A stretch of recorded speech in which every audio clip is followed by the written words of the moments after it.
On this week's episode, Top Gun Maverick flies into theaters, a 48-hour movie-making challenge, and Obi-Wan Kenobi episodes 1 and 2, our thoughts. For the Hub on Hollywood, I'm James. I'm Jamie, and yeah, we have a lot of thoughts all the time.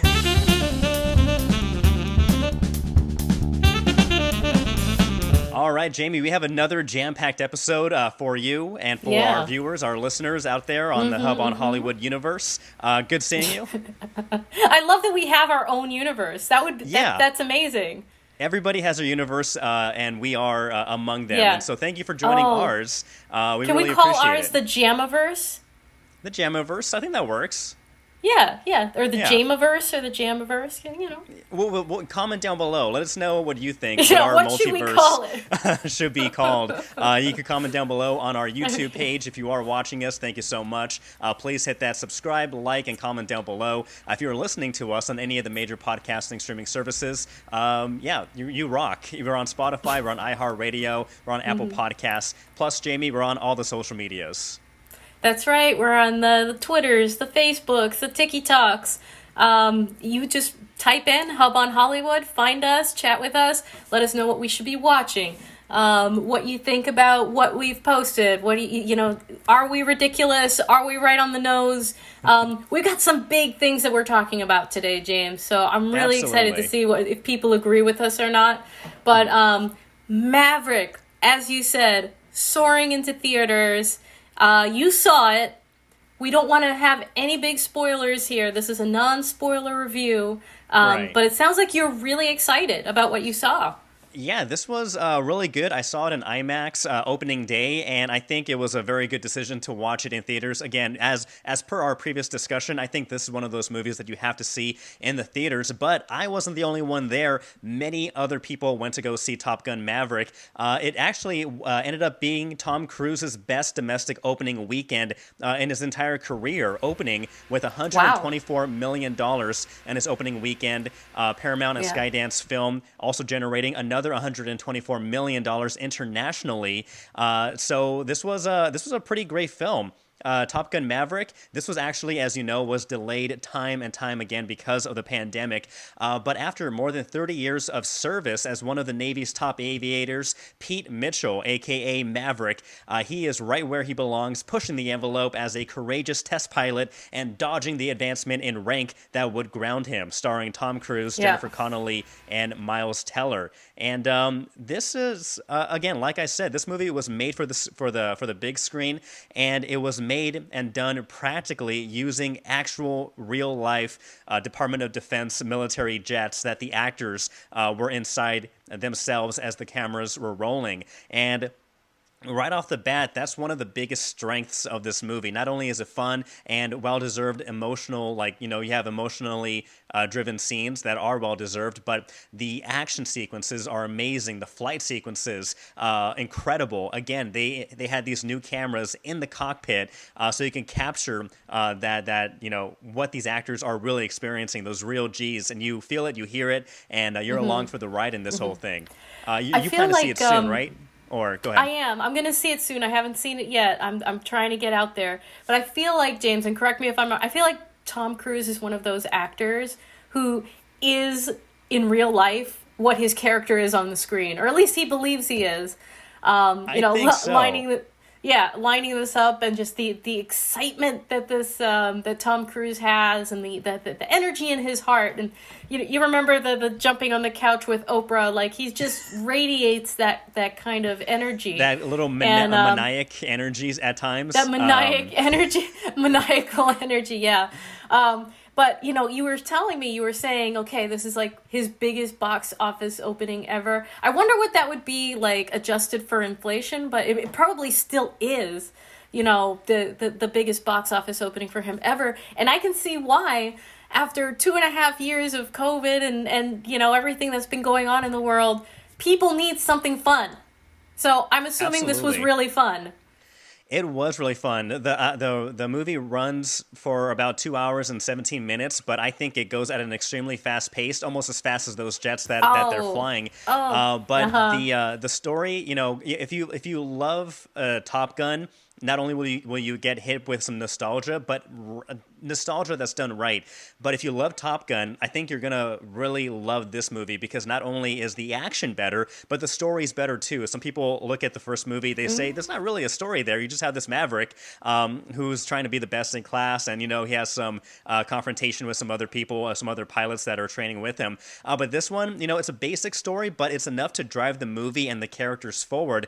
And as I mentioned, there are callbacks, but they're done in a very fun and not not in your face kind of way, not right on the nose. And so you have things that you kind of you re-see, and I won't give away spoilers, but you see this in the trailer. But we see Tom Cruise, going incredibly fast on a motorcycle, right side by side with the jet that's taking off. You have a fun beach scene. You have scenes where everybody is excessively sweating for no reason, but it all works so well. And as I mentioned. I know, yeah. As I mentioned, there are funny scenes in this movie, but there are also emotional scenes that are worthy, if for lack of a better word, that are earned. And so I think this works very well. The only con that I thought this movie could do without was the romantic relationship. And again, this isn't a spoiler because we see it in the trailers, but there's this romantic relationship in the movie between Tom Cruise's character and Jennifer Connelly that really, I don't think should be in there. There isn't much between Cruise and Connelly, their characters. It doesn't add more to the story at the end of the movie. Yeah. They're really, I thought this movie could have been just as good or great without their relationship. I think they just had to incorporate a relationship into the movie somehow. Yeah. And there was some manufactured drama between some of the other pilots and whatnot that, in hindsight and in reality, you probably wouldn't really see how they portrayed it or how it was set up. But other than that, again, I think the story is great. I think the action's incredible. The film is incredible. As I mentioned, we watched it in IMAX. And so I think in a theater, this is where, as Tom Cruise has said, it was meant to be seen. So I think it gets my 2 thumbs up. It gets my approval. I think you should see it. And again, just enter the danger zone for another time. Oh, to the danger zone. Okay, so to the danger zone. Danger zone. It works. It works. And of course, that song's in there too. It works. Oh yes, that's wonderful to hear. Yeah, so 97% of Rotten Tomatoes. You're saying that it measures up to the original. Now, sequels rarely measure up to the originals. You're saying it measures up, or it I think exceeds? It does. I think it exceeds. It elevates higher. And again, I think the original Top Gun is a classic for a reason, and it made what became so cliche, or like it created so many tropes that other movies adopted and try to make their own. But this is like they were the original, and so to see some of those again callbacks done in a very classy way and in a very subtle way at times, I think it's very well done. Again, my wife and I saw the original a few days before seeing it because we wanted to, get back in the mindset and, be just familiarize ourselves again with the movie. And it was a good thing that we did do that because there are very subtle callbacks that we noticed that, somebody who may have not seen the movie recently, the original, may not have caught. And so I think that's a good way to go in. I think the first one's only like an hour 30 or hour 40 long. Someone could fact check me on that. But I think that's a good strategy to go into this one. I don't think you need to see the first one to get it, but because it does a good recap of what happened in the first. But I think you'll enjoy it, and there are plenty of twists and turns that I wasn't expecting. Certain things I saw from the trailer that okay, this is going to happen, this may happen. Some twists and turns that you didn't expect, and so I again 2 thumbs up. I recommend going to go see it, especially this Memorial Day weekend or the next weekends coming up. Okay. All right. Very high praise. Very high in the sky praise from James. Sky there. High review. Oh God. Yes. How many more of those can we do? We got plenty more of these puns we can squeeze into this episode. I'm just we taking don't have time. We got to keep going. No. We've got to keep moving on. But okay. So let us know, what did you think of Maverick? Top Gun. I've heard some people say it's a little too self-congratulatory or whatever. Maybe they're just hating. I don't know. But overall, lots of love online in the reviews. Right. Like I said, 97% of Rotten Tomatoes. We want to know, did you see it? Did you love it? Did you get exhilarated? After the first film, there was a big bump in the number of people who signed up for the Air Force. I can see that happening again. Pilot. Yeah, so I wonder. if that will indeed happen again, because it's gotta motivate you, it's gotta pump you up. But we got other things to talk about, James. There's so Other much things to going pump you on. up. That's right. What else have we got going on? So we have, just coming up after our casting calls, we are going to be talking about this 48-hour movie challenge that takes place here in Massachusetts, right?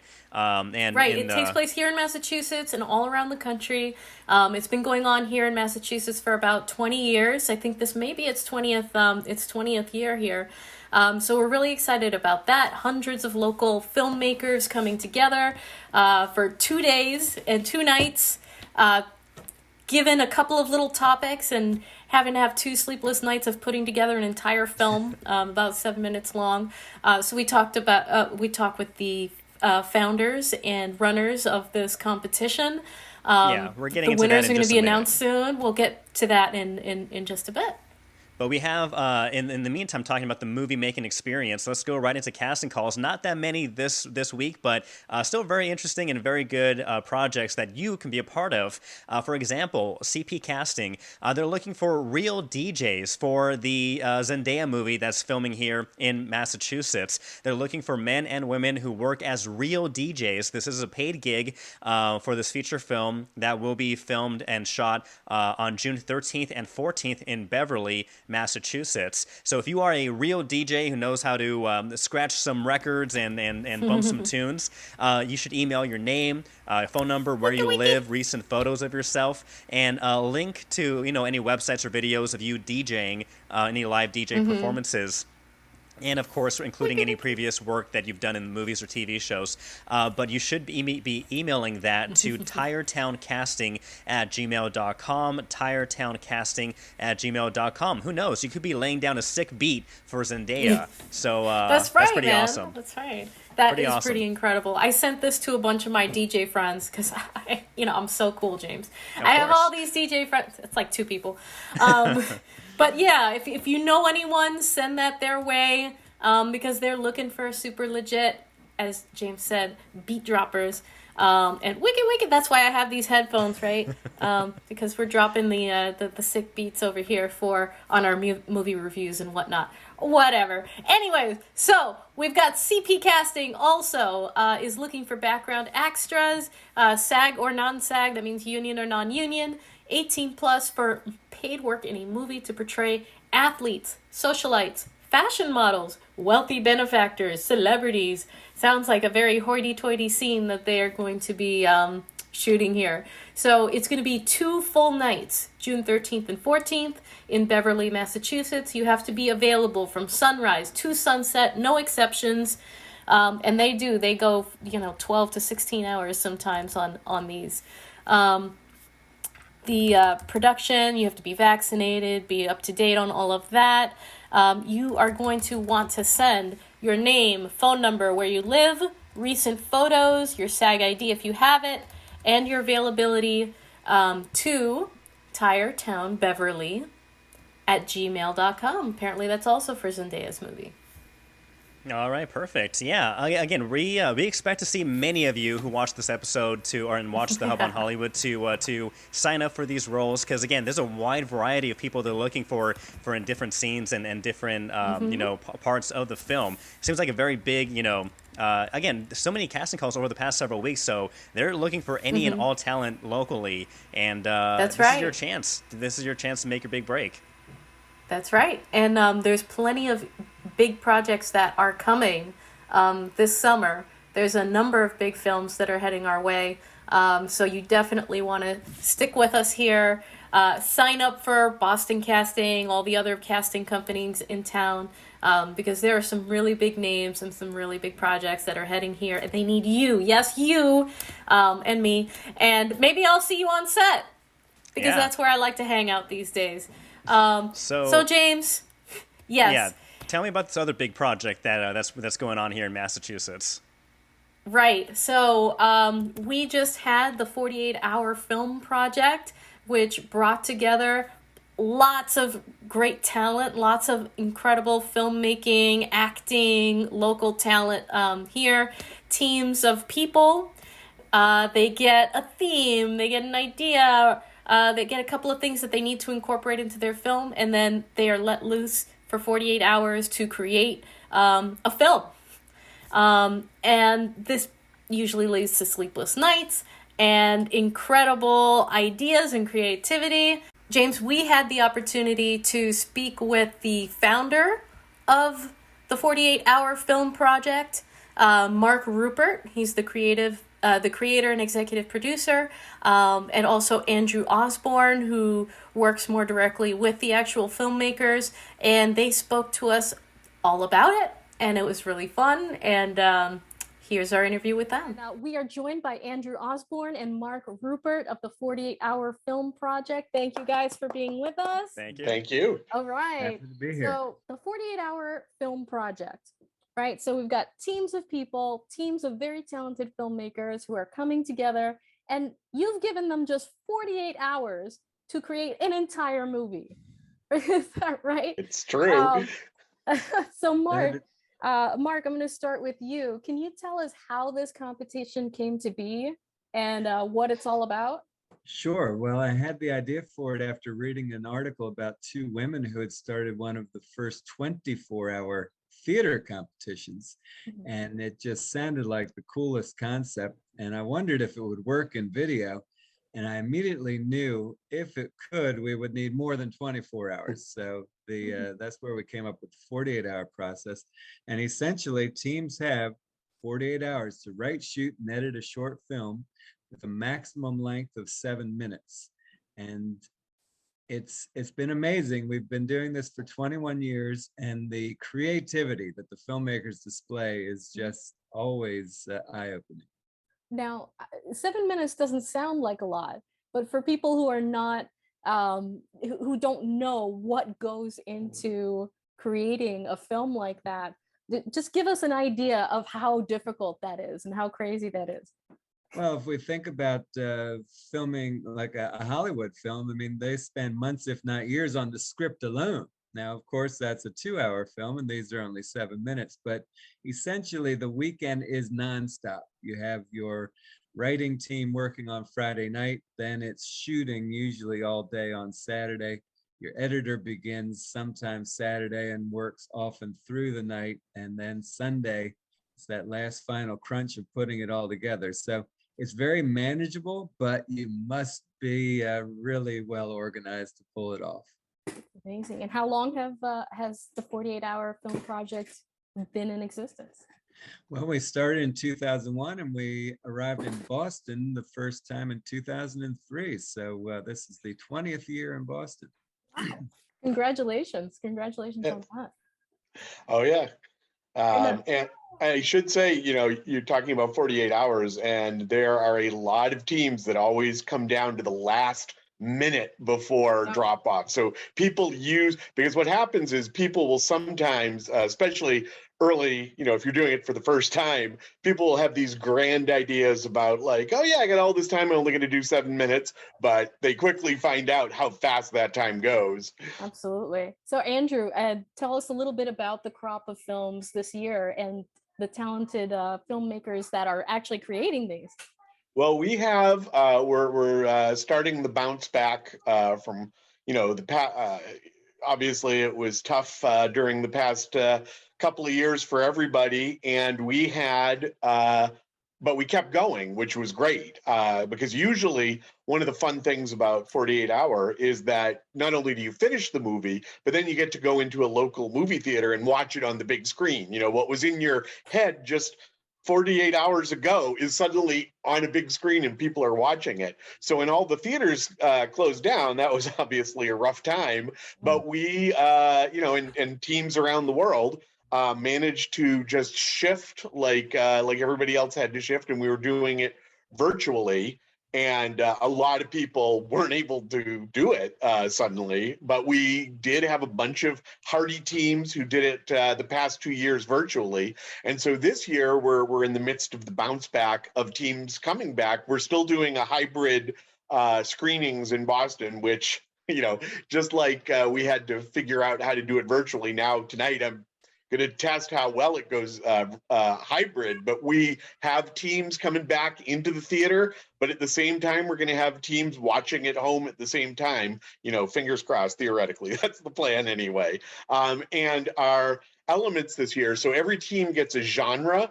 And it can be anything from a Western to a time travel movie to, romantic, and pretty much any genre you can think of. And then, so each team has their own genre, but then every team has to use the same 3 elements, which this year in Boston are a letter. The character that every team has to use is Martin or Marty Shatternick, a florist. And then the line of dialogue is "Who said that?" So every movie has that, and it resulted in a lot of murderous florists, a lot of florists getting murdered, a lot of florists falling in love, a lot of time traveling florists. So, but even though the elements are similar, it's just fun to. All the movies are very different, and it's fun to sort of see how it all comes together. Speaking about the teams, what are the teams usually made of? Are they do they run the gamut of college students to those who are trying to break into the movie industry? We're well represented between professionals, people who are already in the industry, and then quite a few are looking to enter. The sweet spot for the 48 is most teams are right out of college. Typically, the size of the team is about a dozen people. And what's been neat to see over the years is the camaraderie and the bonds that the teams form. We hear now from teams who will plan their entire summer vacation around the 48 so that they all can get back together again. Boston had a great recruiting period this year. We're back to more than 55 teams in Boston, so a lot of excited people making films. And I should say here in Boston, which has been going on almost as long as Mark in Washington, and since we've been going 20 years, we've had teams that have done it almost all 20 years. I mean, we've had teams going back 15 years. Every year they do it. And we've actually in Boston started the Boston 48-Hour Hall of Fame to sort of honor those teams and do retrospectives of all the movies they've done over the years. And like Mark said, I mean, we have, it's a pretty, Boston's kind of a small city, and there's a lot, so it's a family of people who work in the film industry here, and a lot of them have met originally or gotten into the local film industry by doing 48-hour film projects. We have one of our teams who she got a part in Don't Look Up recently. But the big news is that a cinematographer from a past 48-hour team was the cinematographer on Coda, which, won an Oscar. So that was pretty cool. Limited resources, limited time creates and spurs creativity. Throughout the years, what have you been surprised by the most from some of these entries that you've seen? Anything stick out in your mind?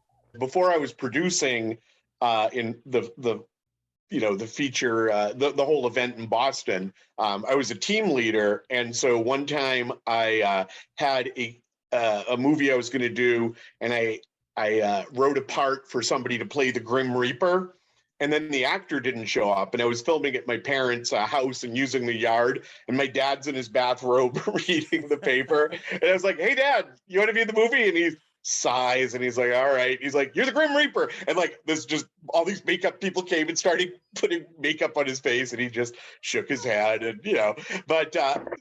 And I should say, though, that since there are all kinds of different filmmakers, there are, very people who have all this equipment and a big cast and a big crew, but there are also teams that just do it on their phone. They just shoot.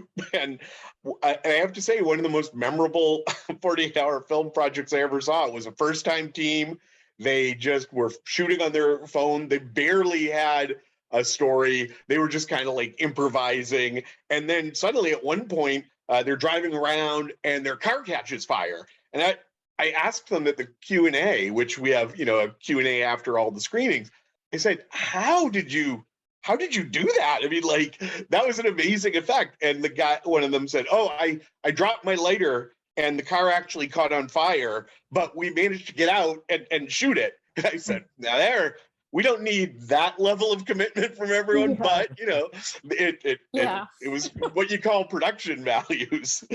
Well, your car caught fire. Might as well take advantage Might as of it, well I put it guess. on so they can always remember Yeah. it in film. That's Yes, incredible.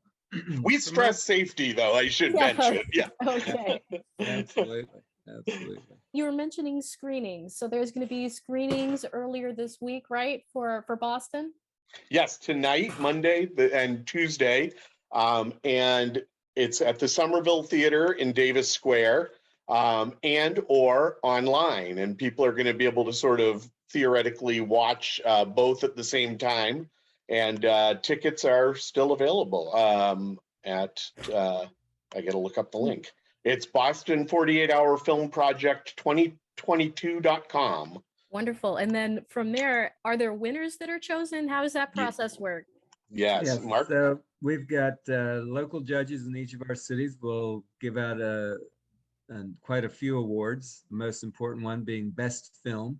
And what we do with those best films at the end of the year is we screen them all at our annual 4-day film festival, Filmapalooza. This year, that's going to happen in LA. We will expect to have about 115 cities participating in 2022. So all of those films will screen over 4 days, which will include workshops and culminate in the big award ceremony. That's incredible. And, the passion that you guys have for filmmaking is readily apparent. Do you want to talk a little bit about your own background in film and what brought you to this point? Sure. Well, I had a video production company and had made a couple of short films that got into very small film festivals, and then had the concept of the 48-hour film project, and reached out to a couple of my filmmaking friends here in Washington, D.C. to see if they were interested in putting teams together. And the big question then was, A, was it possible to make a film in 48 hours? And B, if you could anybody else stand to watch it? So luckily, the answer to the questions were both a very resounding yes, and it's led to a lot of great films and even more great filmmaking community in all of our cities. I grew up in Boston and, was just always very interested in movies and TV, and I had no idea how you go about doing it. And I got into some independent film shoots around New England and the East Coast, and then went out to LA. And, everyone knows what a just what a labyrinth LA is for getting into the business. And so eventually I just got tired of it. I worked as a screenwriter and a game designer and a lot of things for many years, but eventually I just got tired of it and came back to Boston, where I advise everybody now, especially with the internet and the digital age, that making a movie, like if you want to be a writer, write a movie and make it. If you want to be a director, if you want to be an actor, you know what? You can go on auditions, but you can also just get into an independent film, get your work up on screen for people to see, and it's just very accessible way that's possible now that there's everybody has a video camera in their phone now. It used to be that you had to get all this film, all this equipment, all this lighting. It was very arduous, but anybody can make a movie now, and if you want to go into the business, you can just show your stuff directly now. Yeah, I'm actually from Los Angeles area. And so moving over here, I was pleasantly surprised with how this place really does feel like a Hollywood East with its own industry. It's been growing, it's been booming, and the people here, they're amazing. And you could put them up with any other actor up in Los Angeles when it comes to talent and passion. And I'm sure that you guys see that all the time. Oh yeah, absolutely. And we've had quite a number of our teams and cast and crew gone on to bigger and better things, which is always very great. And I think one of the things is in LA, I mean, there are certain places where you can find sort of welcoming communities. Like if you go into, I don't know, like I was in the Groundlings, and they welcome you in. They want you to learn the skills, but most of LA wants you to stay out. But in Boston, it is very, very welcoming. 48's one thing. We partner with Women in Film and Video New England, and a lot of them started out in 48, or and everybody tries to support each other here. I mean, it's tough enough making movies without not being supportive. So it is a nice thing about the East Coast. Well, that's wonderful, guys. Thank you so much for sharing about 48 Hours. Is there anything else that we should know about or that you want to leave us with? Sure. Well, Words of as I mentioned, inspiration? yeah. Well, as Andrew alluded to earlier, there's nothing beats getting out there and actually doing it. So if you're interested in making a film, whether you do it with 48 Hours or just on your own, you can't beat just that experience. For those of you who missed the Boston 48, we also have a New Haven 48. We're going to be bringing it back to Portland this year. And you can go to our website, 48hourfilm.com, and check out our entire schedule. Yep, and also in Providence, Rhode Island, and I think now on Martha's Vineyard as well. There's going to be a 48. We're just adding Martha's Vineyard this summer, so early August. And I should say also for in the Boston area, we're having our premiere screenings, Monday and Tuesday of this week. But then in June 14th is when we have our best of and awards show, where the films that the judges pick, and give the most awards and everything else. We show those and then give out the awards. And I'm gonna try to get a red carpet out and make it a big to-do. So before, and then the winner of that night then goes on to Filmapalooza in Los Angeles. Awesome. That's That's amazing. so exciting. Yeah, we all love a red carpet. Everyone loves a red carpet. So that's great that you guys can provide that. And so again, we're really happy to have you here on the Hub on Hollywood. James, anything else you wanted to add? No, thank you so much, and I can't wait to. Can people find and see the videos? Are they posted elsewhere afterwards, after the events? Yes, we have a YouTube channel, the 48HFP Central. You can find many of our films right there. Perfect. We'll be definitely checking it out and putting the links down in the bio. So if you're watching this right now, please check it out. And if you have the film bug, this sounds like a very great project to be a part of and to get your foot in the door and join the community. But again, Andrew, Mark, thank you so much for joining us on the Hub on Hollywood. All right. Well, thank you. Yes. Have a great day. Thank you. Such a amazing and creative project that's been going on, again, here in Massachusetts for years. And like I said, time constraints and the pressure does lead to a lot of creative decisions and a lot of creativity. So really cool. So, if you're interested in the movie making industry, this is really a good option to, get your foot in the door and explore. Right. And to connect, to network, all of the above. And it never ceases to amaze me how much talent there is here. And that's why we're Hollywood East, baby. That's why the people are coming here. And we want them to continue doing so. You know what else I want to continue happening? What do you want to continue happening? More Star Wars. Exactly. More Star Wars. And probably more specifically, more Ewan McGregor. You and I, James, we have watched Obi-Wan Kenobi. The Obi-Wan Kenobi series has aired. The first two episodes are up. The first two episodes are up on Disney Plus. I've seen episode 1. You've seen both of them. Yeah, and I'll try to not spoil anything for you, but yeah, we can talk about just like I guess the intro and where the scene has been set so far. And with the first episode, we get an initial recap, which I thought was done very well. The recap of the prequels, showing where Obi-Wan Kenobi was in episode 1, him getting introduced to Anakin, and then eventually their relationship growing, the conflicts of the wars, and then the eventual downfall of the friendship and the downfall of Anakin Skywalker, which leads into him becoming Darth Vader. And so I thought the opening scene was very well done, showing the Order 66 going down in the Jedi Temple with this Jedi fight, which initially started out as a training scenario with younglings and this one Jedi. To you see these doors open up, and then you see these clone troopers come storming in, guns ablazing, blasters ablazing, and then the effort to try to save them, and then that leads to. You see like this wide shot of more and more Jedi in their battles with the clones, and then getting killed, and then these younglings having to run away and escape and hide to save their own lives. So some did escape. They did, yeah. And so when Yeah, we do so get, yeah, we do see more, I guess, other Jedi back on Tatooine. We see a very, I guess, downtrodden, defeated Obi-Wan Kenobi, a Ben Kenobi now, living a simple life as a butcher on Tatooine. And he is found by this other Jedi who wants to, you're Obi-Wan Kenobi. We need to fight. We need to keep the battle going. And then you see Obi-Wan saying, no, this fight's over. Bury your lightsaber in the sand and forget about it, because there's no going back. And that shows exactly where the state of mind of Ben Kenobi is right now. Stay low, stay hidden, and do your best to not get found. right.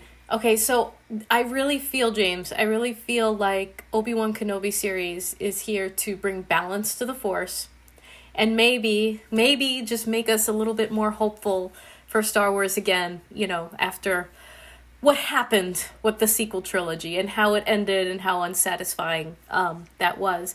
Because it feels like every bit of this story and everything that you just explained is a little bit of a balm. It's a little bit of balm for the Star Wars heart. It's good to know that younglings escaped and they were not all just slaughtered by Anakin Skywalker and killed in Order 66. It's, the whole burying the lightsaber in the sand is sort of a balm to help explain what happened to at the end with Rey burying the lightsabers in the sand, at the end of that movie. It just feels like every step of the way, it's a little bit therapeutic. And Obi-Wan Kenobi needs some therapy at this point, as he we has all some do. hard PTSD. As we all do. Yeah, exactly. He has some pretty bad PTSD, as we saw in a dream sequence. He's reliving probably on a nightly basis the events of what happened in the prequels and the fall, and I'm sure there must be so much guilt that he's riddled with. And so so he's of course keeping an eye on a very young Luke Skywalker, who already is showing traits of his father, being a little bit disobedient, a little adventurous, and pretending to be a pilot himself, something that his father was, of course. And then this will go into a little bit of a spoiler, again, for those who haven't seen episode 1 yet, but we are also introduced, I was pleasantly surprised to see a young Princess Leia, and then we see many of the attributes that her mom Padme had, also very driven, very smart, very courageous, and we see those traits in a very young Princess Leia from the very beginning. And so I thought that was a very nice surprise and introduction of that character. And then we find out that the Inquisitors, that we are introduced to Inquisitors who we've already been introduced to in the animated series of Rebels.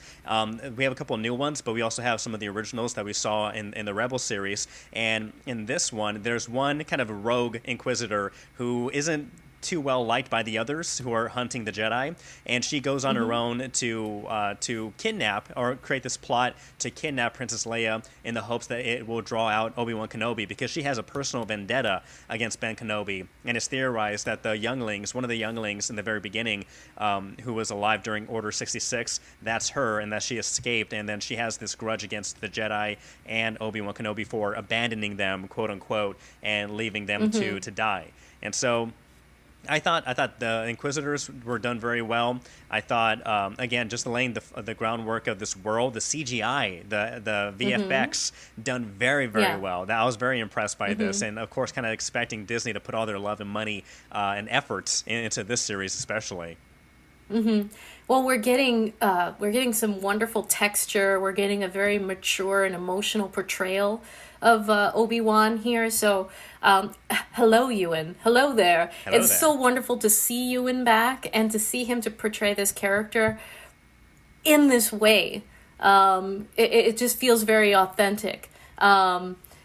So we've been talking about 10 years after Order 66, and Anakin fell and became Darth Vader, and the Jedi are almost extinct, and he has that line when the other Jedi talks to him that, we lost, let it go, move on.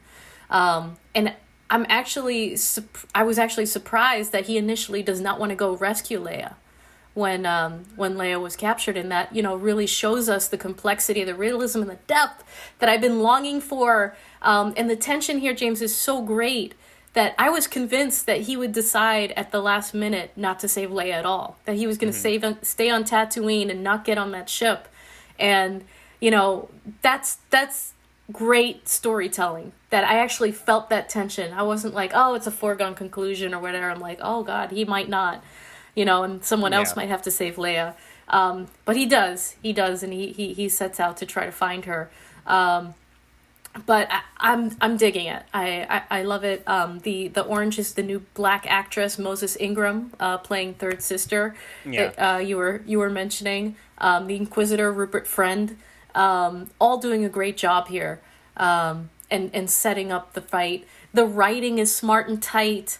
So Joel Edgerton, who plays Owen Lars, He is was also fantastic. great. He's so Yeah, good. You could so see the true pain to and that anger character. in his eyes, and how he confronts Obi-Wan, you know, saying, you know, Obi-Wan, you know, he needs to be trained, and like, oh, how you trained Anakin, you or trained trained his Anakin? father.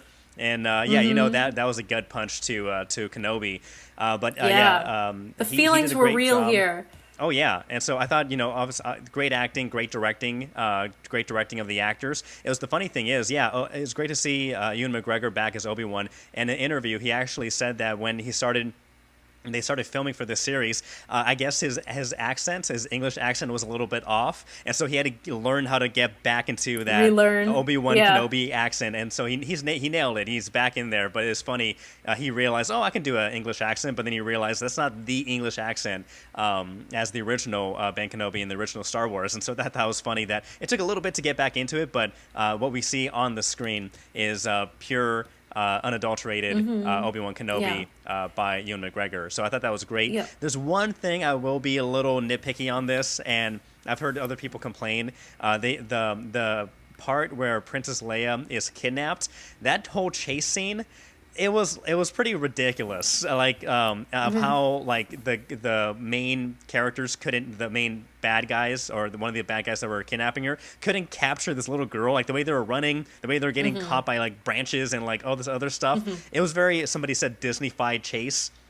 Fortunately, the chase didn't last too long, but it was still like, come on, you can't catch this little girl who's like 10 feet ahead of you. And I don't buy the Force. Like, we see her running. She's running in real speed. She's unconsciously, subconsciously using the Force to knock them with trees and. No. If you look back watch that scene again. I don't buy that. I thought that was just bad directing or bad choreographing that chase scene. I thought it could have been done a little better. If she had done more, there's one part where she did a cool slide under, like slid down dirt, and there's a branch there where literally the person couldn't get past that. But there's one point where there's a branch yay high. The person just like the branch stops at the chest level. Like you can easily duck and run. like they're really small things. They're on a trail. One guy decides to go over a path while this other one's chasing, again, 10 feet behind this little girl.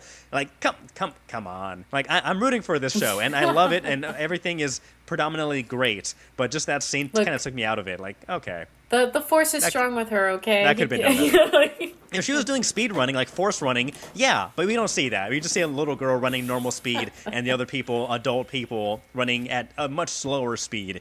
So other than that little nitpicky, I thought it's off to a really good start. I won't give away spoilers for the second one, but we do see more fight scenes. We are introduced to a few more characters that have some fun. Camille Nanjiani is introduced in episode 2, and then we find out, what's his whole deal, what's his shtick, what's going on in this universe. But let us know what you think. Episodes 1 and 2 are out on Disney Plus already. What did you think about Obi-Wan Kenobi refilling those boots of his and donning the lightsaber and cloak once again? Yeah, what are your predictions for the rest of the season 2? I have a few, but we'll just see where it goes. And I'm really excited to see more, Darth Vader, Hayden Christensen coming back.